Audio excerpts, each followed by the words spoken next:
급하게 치료받아야 하는 심혈관 질환, 심장, 쉽게 말씀드리면 심장 발작이라고도 할 수 있고요. 급성 심근경색증이라고도 하는데, 그런 질병에 대한 조기 진단이나 치료를 어떻게 할 건지, 어떻게 환자분들이 미리 인식을 하고 대처를 할 수 있는지에 대해서 말씀드리겠습니다. 일단 심장병이 한국인의 주요 사망 원인이라는 것에 대해서는 잘 알려져 있는 사실인데요. 지금 보시면 되게 암과 더불어서 암이 제일 많죠. 한국인 어차피 사람들이 나이를 먹으면서 암이 많이 걸릴 수밖에 없기 때문에 암이 가장 많은 원인인데, 그 다음 심내혈관 질환으로 인한 사망률입니다. 그 중에서도 심장 발작으로 인한 급성 심근경색으로 인한 사망률이 가장 높은 것으로 알려져 있고요. 그래서 이런 심장 발작이 일어나서 갑자기 뭐 집에서 쓰러지신다든지 아니면 뭐 다른 공공장소에서 심장 발작 일으켜서 응급실에 오거나 아니면 심정지가 와서 심폐소생술을 시행하거나 돌아가시는 경우까지도 있을 수가 있겠습니다. 이런 심장 발작이 왜 일어나는가, 그 위험 요인에서부터 오늘 말씀드리는 것을 시작하려고 하고요.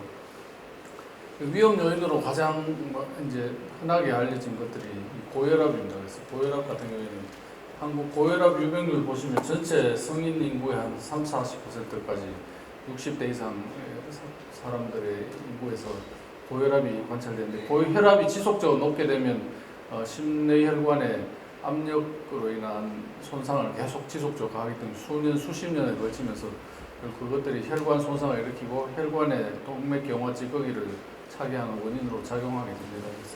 이런 고혈압으로 인한 심내혈관의 동맥경화로 인한 심장 발작의 원인이 일어날 수 있겠습니다. 그 다음에 고혈압과 마찬가지로 미국에서 진행한 대규모 임상 연구를 보시게 될 것 같으면 고지혈증, 피 속에 기름기가 많이 올라가는 고지혈증 같은 경우에도 심장 발작을 일으키는 동맥경화증의 직접적인 원인이 된다고 할 수 있습니다. 심장이 혈압도 그렇지만 혈압이 올라갈 때마다 이 심혈관 질환의 발병률이 정비례해서 올라가게 되고요. 고지혈증 수치도 증가할 때마다 정비례해서 심내혈관 질환의 발병률이 높아진다는 것을 알 수 있습니다. 그래서 이 심내혈관 질환의 위험 인자가 고혈압, 고지혈증이라고 명백하게 알려졌기 때문에 이 고혈압, 고지혈증을 관리를 잘하면, 떨어뜨리면 심내혈관 질환의 발병률이 떨어집니다. 그래서 이것도 심장 발작의 그런 위험에 처해 있는 환자분들 같은 경우에는 어떤 조치를 취해야만 이 발작 위험 발생도를 확실하게 낮출 수 있는가, 이런 약물 치료 또는 생활 습관 관리의 필요성을 보여주는 사례라고 할 수 있겠습니다. 그래서 그럼 이런 심장 발작, 급성 심근경색의 발병 현황이 어떻게 되는가 한번 살펴보겠습니다. 저희 신재대학 일산백병원 비전 21 심장혈관센터의 통계를 보시더라도, 처음에 2000년도에 저희 심장혈관센터 처음으로 창립될 때 심근경색 및 협심증의 중재 시술의 건수에 비해서 지금 17년 정도 지났는데 14~15배 이상 증가한 것을 알 수 있습니다. 환자분들도 많아지고 환자분들에 대한 치료 비율도 높아지고 있다는 것을 알 수 있습니다. 이렇게 증가하는 것을 알 수 있고, 심장혈관 질환에 아주 중증으로 발전해서 최종적으로 그 치료를 하기 위해서 심혈관 개심 수술을 하게 되는 치료의 비율도 저희 인제대학 일산병원 심장혈관센터의 개심 수술 증례를 보시면 알겠지만 지속적으로 증가하고 있습니다. 그래서 이것은 저희 일산백병원에서의 증례 추세뿐만이 아니라 전국적 또는 전 세계적인 추세에 동일하게 나타나는 현상이라고 볼 수 있겠습니다. 그래서 그러면 이렇게 급성 심근경색 또는 심장 발작의 특성이 무엇인가를 그럼 알아야 되겠습니다. 그래서 그래야 이게 내가 안 좋은 증상이 있는데 이것이 급성 심근경색 또는 심장 발작에 해당되는 증상인가 아닌가를 알 수 있겠습니다. 특성을 보시게 되었으면 급성이기 때문에 이게 급하게 병원에 가야 되고 이런 상황이라면 일단 증상이 급하게 나타나야 됩니다. 급하게 나타나고, 그 다음에 이게 심근경색증 환자분들이 나 가족분들이 나중에 병원에 와 치료를 받은 다음에 묻는 게 전에 한 번도 증상이 없었는데 이번에 처음이다 이게 처음으로 나타난 증상 이렇게 말씀하십니다. 그래서 처음으로 그 전에 아무런 증상도 없다가 처음으로 나타날 수 있습니다. 이 증상이 처음으로 나타나게 되면은 그게 통증으로 나타나면 병원에 올 시간이 있지만 통증으로 나타나죠. 갑자기 정신을 잃고 쓰러지는 심정지로 나타나게 된다면 목숨을 잃을 가능성이 있습니다. 그리고 이 심장 근육의 심장 발작의 특징은 심장 근육에 혈액을 공급하는 혈관이 막혀서 심장 근육이 괴사하는 질병이기 때문에 일단 한번 괴사한 심장 근육은 다시 재생되지 못합니다. 그래서 일단 이 심장 발작이 일어났다, 심근경색이 일어났다 할 것 같으면 그때부터는 1분 1초라도 빨리 혈관을 재개통해서 혈류를 통하게 함으로써 심장 세포의 손상을 최소화하는 것이 필요하기 때문에 이런 증상이 나타나거나 어떤 증상 목격하셨을 때 최대한 빠른 시간 내에 병원으로 환자를 보내드리고 병원에서도 빠른 시간 내에 혈관 재개통 시술이 필요하다 이렇게 할 수 있겠습니다. 그 다음에 이 생활 습관의 서구화나 이런 여러 가지 변화에 따라서 이 발병하는 연령대가 점차적으로 낮아지고 있습니다. 보통은 40대부터 이런 발병이 흔하게 일어난다고 알려져 있습니다. 요즘은 심심치 않게 30대 환자들도 보이게 되고 아주 드물게는 20대 환자들도 지금 그 심장 발작으로 내원하는 경우가 있습니다. 그래서 이런 급성 심근경색, 심장질환의 위험 요소를 아까 처음에 말씀드린 고혈압, 고지혈증이라는 커다란 위험인자의 증을 가지신 환자들의 증가 때문에 고혈압, 고지혈증, 심근장 발작이 자주 많이 생겨난다 이렇게 생각할 수 있는데 그 외에 다른 그를 포함한 위험 요소들이 뭐 있는 것, 어떤 것들이 있는 걸 살펴보면 제일 먼저 고지혈증과 흡연. 흡연 같은 경우에는 갑작스런 혈관 스트레스를 증가시켜서 급성 뇌혈관 질환, 심장혈관 질환을 일으키는데 큰 기여를 하게 됩니다. 그 다음에 정신적 스트레스도 많은 기여를 하는 것으로 알려져 있습니다. 그 다음에 고혈압, 당뇨병, 비만, 그 다음에 심혈관 질환의 가족력도 어느 정도 심혈관 질환 발병의 위험도를 높여준다고 알려져 있기 때문에 심혈관 질환의 가족력이 있으신 환자분들의 경우에도 내가 심혈관 질환을 발병할 유전적 소인이 어느 정도 있구나 이렇게 생각을 하시고 평소 생활 관리에 신경을 쓰셔야 한다는 것을 알 수 있습니다. 마지막으로 음주도 영향을 미칠 수가 있습니다. 그래서 이 심근경색증을 말씀드리는 심장 발작과 심근경색증은 가장 많은 원인이 허혈성 심장질환이라서 관상동맥, 혈관이 막히는 심장 근육에 혈액을 공급한 혈관이 막히는 질병으로부터 발생합니다. 그래서 관상동맥 질환이란 어떤 것인가? 설명을 드리면 심장의 관상동맥의 내부에 동맥경화증으로 인한 기름찌꺼기가 쌓이면서 그 동맥 내부에 협착이 생겨서 심장 근육으로 가는 혈액 공급이 차단됨으로써 생기는 병입니다. 그래서 가볍게 나타나서 가슴에 통증이 생기는 경우는 협심증이라고 하고 그 다음에 혈관이 완전히 막히면서 심근괴사가 일어나는 경우는 심근경색증, 그로 인한 최종적인 나쁜 결과로 심정지가 일어나는 것을 심장급사라고 하게 됩니다. 그래서 세 가지 양상으로 나타날 수가 있고요. 우리나라에서 점점 많이 일어나고 있는 것이 특징입니다. 심장의 해부학을 잠시 보시게 되면 심장이 우리 다이아몬드 형태로 생겼다고 하는데 이렇게 생겼고요. 그 다음에 심장 근육에 혈액을 공급한 혈관만 따로 떼서 보면 이렇게 거미줄처럼 나무 뿌리처럼 이렇게 생긴 혈관들. 이 혈관들의 직경이 한 3mm 정도 됩니다. 저희들 1cm라고 하면 매우 작은 크기라고 생각하는데 혈관의 실제 직경은 3mm밖에 되지 않기 때문에 굉장히 작은 혈관 내부로 심장의 혈액을 공급하고 있고 심장 자체의 무게도 한 300g 정도밖에 되지 않습니다. 그래서 그 동물 심장을 보신 분들도 많이 있을 텐데 실제 심장이 크기가 굉장히 작습니다. 작은데 그 심장에 이 생명이 잉태되는 순간부터 펌프질을 하기 시작해서 생명이 끝나는 순간까지 잠시 1분 1초도 쉬지 않고 펌프질을 계속 운동을 하게 되는데 거기에 공급한 혈관의 크기는 불과 3mm의 정도밖에 되지 않는 혈관이고 그 혈관이 아주 조그마한 혈전만 생겨서 막히더라도 심장근이 괴사하게 되는 심근경색이 일어나게 된다는 것입니다. 그래서 심근경색이 일어나는 동맥경화는 어떻게 진행하는가 이제 그림으로 모식도로 보시게 됩니다. 처음에는 아주 매끈한 수도 파이프 같은 혈관이 있다가 이 혈관 내부에 기름 찌꺼기들이 조금씩 쌓이게 됩니다.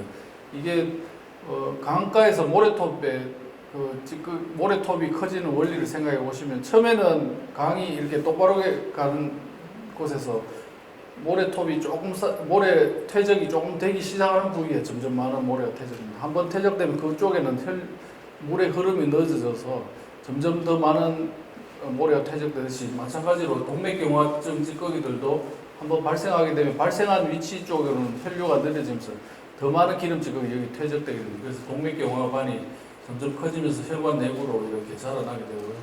이 혈관 내부 자라나던 기름 찌꺼기들이 혈압을 못 이겨서 어떤 순간에 이렇게 내부적으로 파열이 되면서 상처가 나게 되면 그 상처난 부위를 치료하기 위해서 우리 저희들이 피부에 상처 났을 때 피가 나게 되면 피가 엉겨붙지 않습니까? 자기 자연 치유 현상으로 일어나는데 혈관 내부에도 저런 상처가 나게 되면 스스로 자연 치유를 하기 위해서 몸에서 작동하는 게 혈전을 만드는 형태로 나타나게 됩니다. 그래서 그 혈전이 형성이 되면서 이렇게 혈관 내부에 상처를 치료하기 혈전이 오히려 피를 막아서 심근경색이라는 병을 일으키게 됩니다. 이런 일이 일어나지 않으면 그냥 이렇게 계속 자라면서 혈관을 좁게 만들어서 혈액 공급이 모자라니까 협심증이나 증상으로 나타나게 되고요. 이런 급성으로 상처가 나면서 혈전이 차이게 되면은 급성 심근경색이라는 형태로 나타납니다. 그래서 처음에 시초는 같지만 질병의 발전 형태는 조금씩 다를 수 있다 이렇게 말씀드릴 수 있겠습니다. 그래서 전형적인 증상이 무엇인가 한번 보겠습니다. 그래서 이 혈관이 그냥 좁아지기만 하고 있으면 보통 혈관의 50% 이상의 직경에 기름 찌꺼기가 차오르면은 이런 증상이 나타날 수 있습니다. 그래서 빨리 걷거나 계단을 오르거나 운동을 하거나 또는 무거운 것들을 들 때 혈액 공급이 모자라기 때문에 가슴이 뻐근하고 묵직하고 누르는 것 같고 그런 증상이 나타났다가 운동을 쉬게 되면은 증상이 완화되는 이런 증상이 전형적인 증상입니다. 그럼 부위가 어떻게 되냐? 가슴 중앙 부위 어딘지 모르게 압박합니다. 그래서 쥐어짜는 듯 하기도 하다. 호흡 곤란이 동반되기도 한다. 그리고 3에서 5분 정도는 지속되다가 휴식을 취하면 가라앉는다. 이게 협심증 증상입니다. 협심증입니다.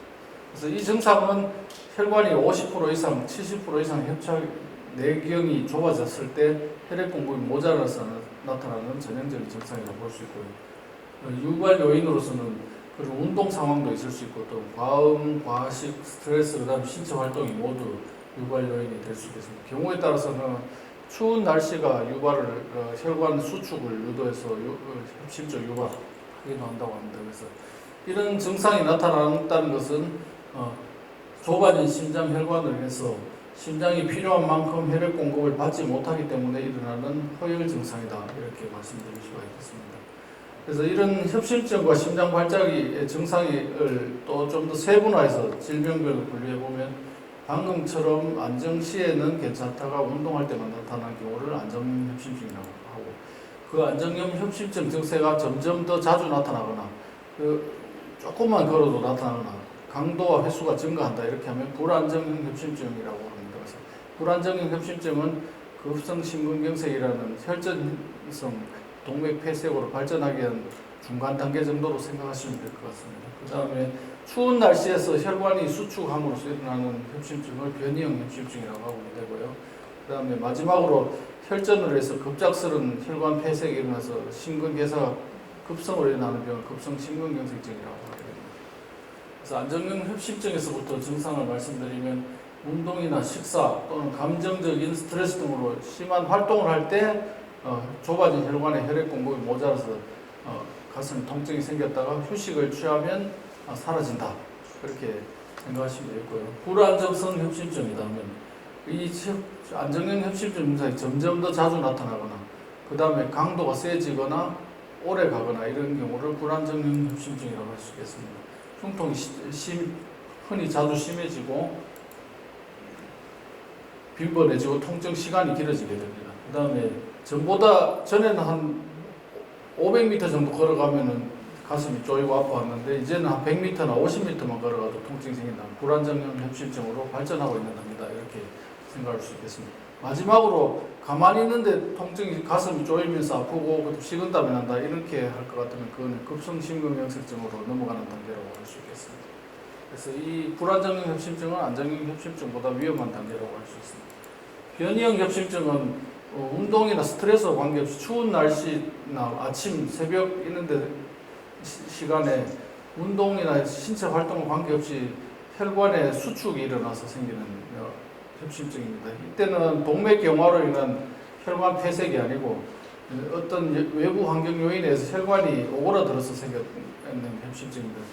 따라서 저절로 완화되는 경우가 많고 완화되지 않는 경우도 있을 수 있습니다. 그런 경우는 병원에 오셔야 되는 경우가 일어날 수 있습니다. 혈관의 경련으로 인한 협심증도 있을 수 있다. 주로 음주한 다음 날 잘 생기기 때문에 음주와 관련된 어떤 물질이 혈관 수축을 유발하는 게 아닌가. 그래서 음주 후에 주무시다가 갑자기 돌아가셨다 하는 분 중에 상당수가 이런 문제가, 이런 변이형 협심증으로 인한 사망일 가능성도 있다. 이렇게 추정할 수 있겠습니다.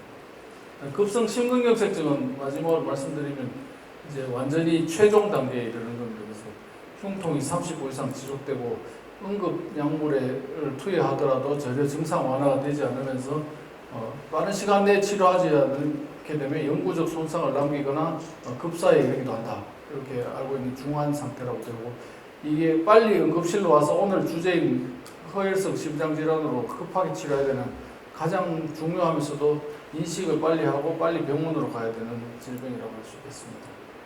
즉각적인 치료를 요한다고 할 수 있겠죠. 그래서 이 병의 치료에서는 즉각적인 대응뿐만 아니라 의료진 같은 경우에도 그냥 일반적인 의원이나 병원에 치료하기는 좀 힘들고 전문 장비와 시설 인력을 갖춘 고도의 의료진이 있는 종합병원 치료가 필요하겠다. 이렇게 말씀드릴 수 있겠습니다. 심근경색증이 그러면 발병하면 위험하다는 것까지 알았는데 이걸 어떻게 인식하는 증상에 대해서 보시겠습니다. 가슴 통증이 이제 필수 조건입니다.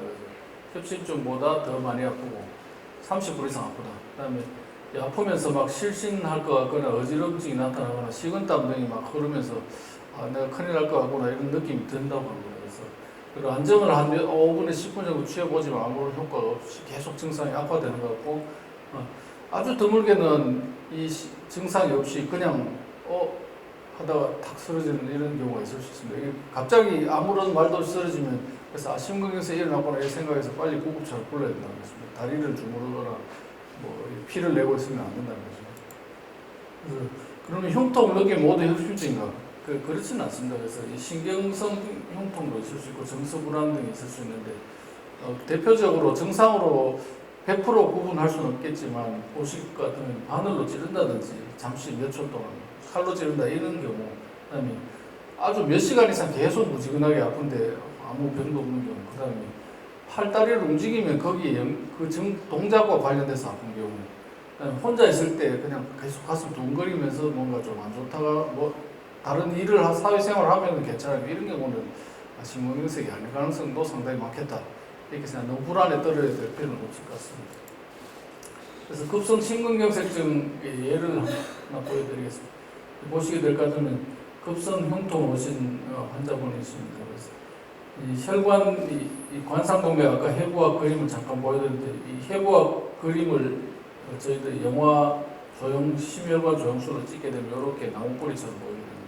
이 나무뿌리처럼 보이는데 병이 있을 때 찍어봤더니 이런 부분들이 완전히 좁아져서 이 부분에서 혈액 유통이 일어나지 않고 혈전이 형성돼서 심근경색증이 일으키게 됩니다. 심장이 혈관이 막히면 이 부분에서 막히는 거죠. 그래서 이 부분에 넓히기 위해서 아주 가는 금속 그물 원통형 형태의 금속 그물망, 스텐트라고 하는 금속 그물망을 혈관 내부에 설치해서 풍선처럼 부풀립니다. 그래서 내부를 지지하는 형태로 해주면 이렇게 혈관의 제 모양을 다시 지켜낼 수 있어서 혈액 유통을 유지시켜주는 효과를 볼 수 있습니다. 그래서 이런 급성 심근경색증이 있을 때 아까 혈관 내부의 동맥경화관에 상처가 나면서 그걸 치료하기 위한 반응으로 혈전이 생겨서 혈관을 만든다고 합니다. 저희 치료 방법 중에 혈전을 뽑아내는 방법이 있습니다. 손등 같은 데 다쳤을 때 생기는 피딱지가 똑같이 생겼습니다. 혈전을 실제 심장 혈관 안에서 뽑아낸 사진으로 뽑아냈더니 이런 찌꺼기들이 혈관을 막고 있는데 이게 사진으로 봐서 커서 그렇지 실제로는 3mm 직경 혈관 안에 있는 아주 작은 피덩어리입니다. 그래서 굉장히 작습니다. 눈으로 거의 보일 듯 말도 안 됩니다. 이런 것들 때문에 목숨을 잃게 된다는 것이죠. 그러면 이 심근경색은 결국 응급치료를 해야 되는 건 맞는데 응급치료를 하기 전에 미리 그러면 알아서 예방을 할 수 있으면 좋지 않을까 이렇게 생각할 수 있습니다. 예방을 어떻게 하면 할 수 있느냐. 조기 진단하는 게 좋습니다. 조기 진단하기 위해서 이런 검사를 할 수 있고요. 이런 기본적으로 심장혈관센터에서 초음파라든지 운동검사, 핵의학검사, 심전도로 해서 흉통 있는 환자분들은 40, 50대 이후에 특히 남성분들은 1차적인 검진을 받아보시는 게 좋겠고요. 기능적, 구조적으로 형태학적 검진을 받으신 다음 이상이 없다고 할 것 같으면 저희 5에서 10년 가까이는 또 심근경색 발병 위험도 높지 않은 것으로 알려져 있습니다. 그 외에 저희들이 알 수 있는 조기 진단법 중에 하나는 심장 CT라고 해서 한 10여 년 전부터 저희 국내에도 도입돼서 활성화되고 있는 방법인데 심장 CT를 찍게 되면 심장 혈관 조영술이라는 검사를 하지 않고 심장 혈관 조영술을 한 것과 똑같은 영상을 얻을 수 있습니다. 이 정상적인 아까 심장 해부학에서 보여드린 나무뿌리 같이 생긴 혈관을 CT 촬영만으로 이렇게 정확하게 볼 수 있고요. 여기 보시게 되면 정상 혈관에 비교해서 막힌 혈관이 이렇게 나타나게 됩니다. 이런 것들을 어떤 조영술이라는 심장암까지 관을 넣지 않고 CT 검사만으로 간단하게 알 수 있는 방법이 있고요. 지금 널리 활성화되어 있으니까 내 증상이 의심스럽거나 위험 요소가 당뇨, 고혈압, 고지혈증, 흡연 같은 거 다 하시는 환자분들은 중년 이후에 환자분들은 심근경색 발병하기 전에 CT 검사를 해보시고 이렇게 깨끗하게 나오면 10년 동안 안 찍어도 되기 때문에 한번 해보시는 게 많은 도움이 될 수 있어요. 조기 진단에 도움이 될 수 있다고 생각할 수 있습니다. 외국의 심장 CT하고 비교했을 때 일산 백병에 찍는 심장 CT의 영상 퀄리티가 매우 높다는 것을 알 수 있고요. 미국 뭐에서 유명한 병원이라고 하는데 그 심장 CT보다 퀄리티 훨씬 높습니다. 그래서 실제로 저희들이 관을 심장 안에 넣어서 찍어본 조영술 검사하고 비교해 봤을 때 심장 CT에서 나오는 영상이 결코 영상 퀄리티가 떨어지지 않습니다. 그래서 영상을 못 찍는 조건이 있는 환자들이 있긴 한데 그 환자들이 아니고 찍을 수 있는 조건이 있는 환자들은 심장 CT를 함으로써 심근경색증의 발병 위험도를 조기에 파악할 수 있는데 많은 도움이 될 수 있다고 할 수 있습니다. 그래서 이런 막힌 데가 있는 혈관이 바로 심근경색으로 해서 돌연사할 수 있는 위험성이 높은 혈관이라고 할 수 있습니다. 그래서 미리 이런 것들을 심장 CT에서 발견하게 되면 조영술 검사를 해서 요 막힌 부분, 요 부분에 해당되는 요 부분을 스텐트라는 망 시술로 치료함으로써 혈관 내부의 혈류를 소통시켜서 심근경색을 예방할 수 있는 치료법으로 할 수 있다는 장점이 있습니다. 이 심장 CT를 하게 되면 이 혈관 관상동맥만 찍을 수 있는 게 아니고 대동맥도 다 찍을 수 있기 때문에 대동맥의 어떤 파열이라든지 대동맥 박리라는 아주 중증 질환으로 심혈관 다른 질환을 사망도 막을 수 있는 좋은 진단을 할 수 있고요. 치료법 같은 경우에는 이제 우선은 이 협심증이 일어났을 때는 혈관을 확장하는 약물, 그 다음 혈전을 방지하는 약물, 피 속에 기름기를 낮추는 약물, 그 위험 인자를 제거하는 약물이죠. 그런 약물 치료를 할 수 있고, 그 다음에 아까 스텐트라고 하는 아주 가는 금속망을 혈관 내부, 좁아진 혈관 내부에 넣어서 혈관 내부를 지지함으로써 혈류 소통을 지속적으로 유지시켜주는 관상동맥 중재술이라는 치료를 할 수 있고, 관상동맥 중재 시술을 하기 힘들 정도로 여러 군데 혈관이 막힌 환자들은 관상동맥 우회 수술이라는 자가혈관 이식하는 우회 수술을 개심 수술을 하셔야 됩니다. 그래서 그런 경우 그런 수술을 했을 때만 장기적으로 오래 사시고 흉통 없이 살 수 있고 심근경색 없이 살 수 있는 그런 기회를 가질 수 있게 그랬습니다. 미래의 치료로 뭐 세포 치료나 유전자 치료가 연구되고 있는 상황입니다. 그래서 중재 시술 장비 이런 장비들이 있고요. 그래서 관상동맥 조영 시술을 하기 위해서 이런 플라스틱 도관을 팔 또는 다리 동맥을 통해서 이렇게 위치시킨 다음에 여기서 촬영을 해서 스텐트 확장 시술을 시행하기도 합니다. 이런 기구들을 사용합니다. 그래서 동맥경화 찌꺼기들이 있는 곳에 이런 풍선을 이용해서 확장시키고 이 스텐트라는 금속 그물망을 넣어서 확장시키는 치료를 할 수가 있겠습니다. 그래서 보시게 될 것 같으면 이 환자 같은 경우에는 혈관 전체에 이렇게 찌꺼기가 있으면서 막혀 있으면 여기도 여러 군데 있으면은 우회 수술이라는 이런 치료법을 사용해야 됩니다.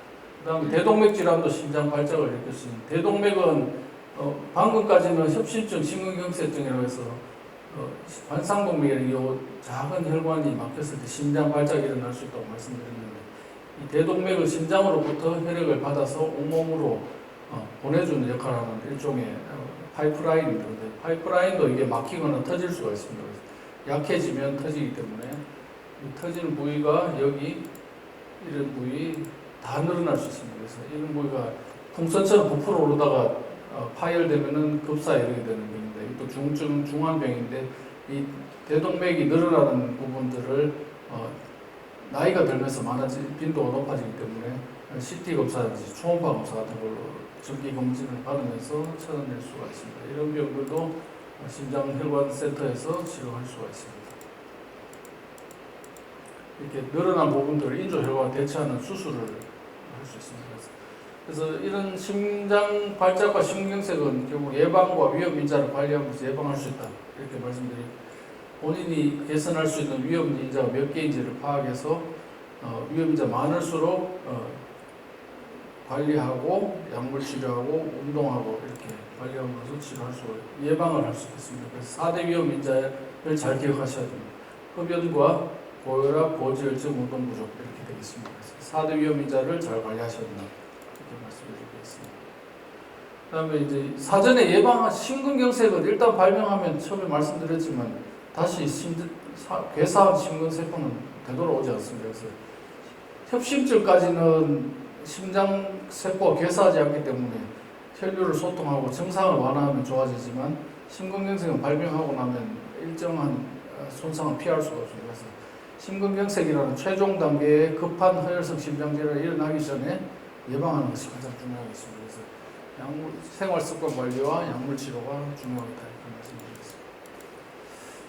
네, 저희가 오늘 드릴 말씀은 여기까지입니다. 장시간 경청해 주셔서 감사합니다.